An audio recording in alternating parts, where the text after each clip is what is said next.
বিলাসীপাৰা মহকুমা কৃষি বিষয়া কাৰ্যালয়ৰ সন্মুখত উত্তাল প্ৰতিবাদ কৃষক মুক্তি সংগ্ৰাম সমিতিৰ কৃষকৰ ওপৰত মাধমাৰ সজাই চৰকাৰে নিৰ্ধাৰণ কৰা মূল্যতকৈ অধিক দামত ধানৰ বীজ সাৰ দোকানী আৰু অসাধু চক্ৰ সিন্ডিকেট বন্ধৰ দাবীত আজি এনেদৰে উত্তাল প্ৰতিবাদ সাব্যস্ত কৰা পৰিলক্ষিত হৈছে।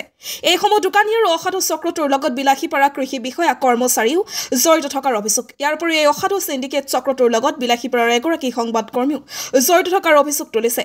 ধুবুৰী জিলা কৃষক মুক্তি সংগ্ৰাম সমিতিয়ে পিছে কোনে এই সংবাদকৰ্মীগৰাকীৰ ৰাজহুৱা কৰা নাই যদিও প্ৰয়োজন সাপেক্ষে পৰৱৰ্তী সময়ত সংবাদকৰ্মীগৰাকীৰ নাম ৰাজহুৱা কৰিব বুলি কৃষক মুক্তি সংগ্ৰাম সমিতিয়ে জানিবলৈ দিয়ে। মুঠৰ ওপৰত প্ৰশ্ন হৈছে এই অসাধু চক্ৰৰ সিন্ডিকেট বন্ধ নহ'লে অনাগত দিনত বিলাসীপাৰা মহকুমা কৃষি বিষয়া কাৰ্যালয় ঘেৰাও কৰি তলা লগোৱাৰ হুংকাৰ প্ৰদান কৰে।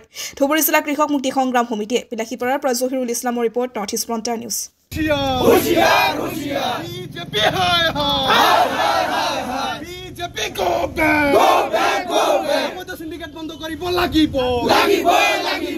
কাৰ্যসূচী পালন কৰি আছে।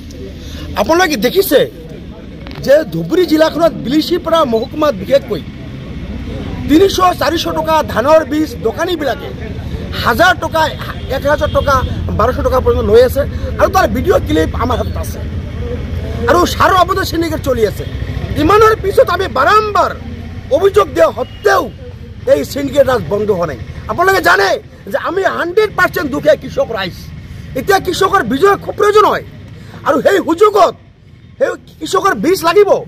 এই চাহিদাৰ প্ৰতি লক্ষ্য ৰাখি এই সিন্ডিকেট বাহিনীটোৱে তেওঁলোকে কয় আমাৰ ইয়াত ধান নাই, আমাৰ ইয়াত বীজ নাই, কৃষকক ঘূৰাই পঠিয়াই আৰু তেওঁলোকে ৰাতিত গোপনে গোপনে তেওঁলোকে 1000 টকা কিলো তেওঁলোকে এই বীজ বিক্ৰী কৰি আহিছে আৰু আমাৰ হাতত ভিডিঅ' ক্লিক আছে, ভিডিঅ' ফুটেজ আছে। গতিকে আমি বাৰম্বাৰ কোৱা সত্ত্বেও তেওঁলোকে একশ্যন লোৱা নাই। গতিকে আমি আজি ৰাইজ ওলাই আহিছে, আজি কৃষক ওলাই আহিছে যে আমি আমাক কৃষকক মাৰি পেলাওক চৰকাৰে, তথাপি আমি সুখী হ'ম।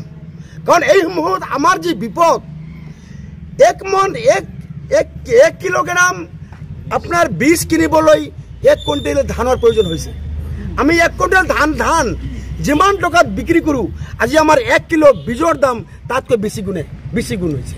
এই যিবিলাক দোকানী অবৈধভাৱে তেওঁলোকে অতিৰিক্ত মূল্য তেওঁলোকে কৃষকৰ পৰা লৈছে, তেওঁলোকৰ লাইচেন্স কেঞ্চেল হ'ব লাগিব।